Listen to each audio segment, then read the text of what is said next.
తెలంగాణ నేల వాసన, జానపద సంస్కృతి, గ్రామీణ భావోద్వేగాలు ఇవన్నీ వెండితెరపై మరోసారి ఆవిష్కరించేందుకు సిద్ధమవుతున్నారు బలగం దర్శకుడు వేణు.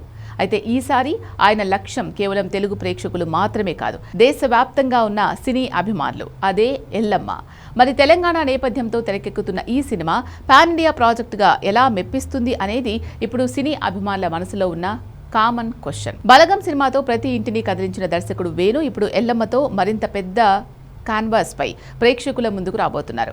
గ్రామీణ జీవితం, కుటుంబ అనుబంధాలు, ఆచారాలు, సంప్రదాయాలు, జానపద విశ్వాసాలు ఇవన్నీ కలగలిపి ఒక భావోద్వేగ కథను చెప్పేందుకు సిద్ధమయ్యారు. తెలంగాణలో ఎల్లమ్మ దేవతకున్న విశిష్ట స్థానం, గ్రామాల్లో జరిగే జాతరలు, ప్రజల విశ్వాసాలు ఈ సినిమాకు ప్రధాన నేపథ్యంగా ఉండనున్నట్లు తెలుస్తోంది. ప్రాంతీయ కథ అయినప్పటికీ ఇందులోని భావోద్వేగాలు మాత్రం ప్రతి ఒక్కరికి కనెక్ట్ అయ్యేలా ఉంటాయనే నమ్మకంతో చిత్ర బృందం ఉంది. ఈ సినిమాపై దేశవ్యాప్తంగా ఆసక్తి పెరగడానికి మరో ప్రధాన కారణం దేవిశ్రీ ప్రసాద్. ఎన్నో బ్లాక్ బస్టర్ సినిమాలకు సంగీతం అందించిన డీఎస్పీ ఈ చిత్రంతో హీరోగా పరిచయం అవుతున్నారు. సంగీత దర్శకుడిగా ఇప్పటికే భారతదేశ వ్యాప్తంగా ఆయనకున్న అభిమాన వర్గం ఇప్పుడు నటుడిగాను ఆయనను చూసేందుకు ఆసక్తిగా ఎదురుచూస్తోంది. అదే బలగం విజయంతో దర్శకుడు వేణుపై ప్రేక్షకుల్లో ప్రత్యేకమైన నమ్మకం ఏర్పడింది.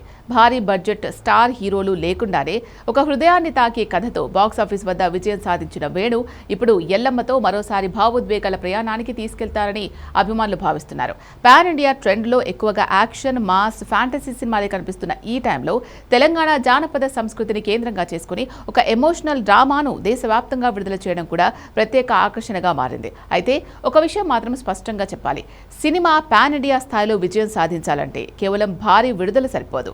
కథ, కథనం, భావోద్వేగాలు అన్ని భాషల ప్రేక్షకులను ఆకట్టుకోవాలి. అదే బలగంతో నిరూపించిన వేణు ఎల్లమ్మతో మరోసారి ఆ మ్యాజిక్ను రిపీట్ చేస్తారా అన్నది ఇప్పుడు ఆసక్తికరంగా మారింది.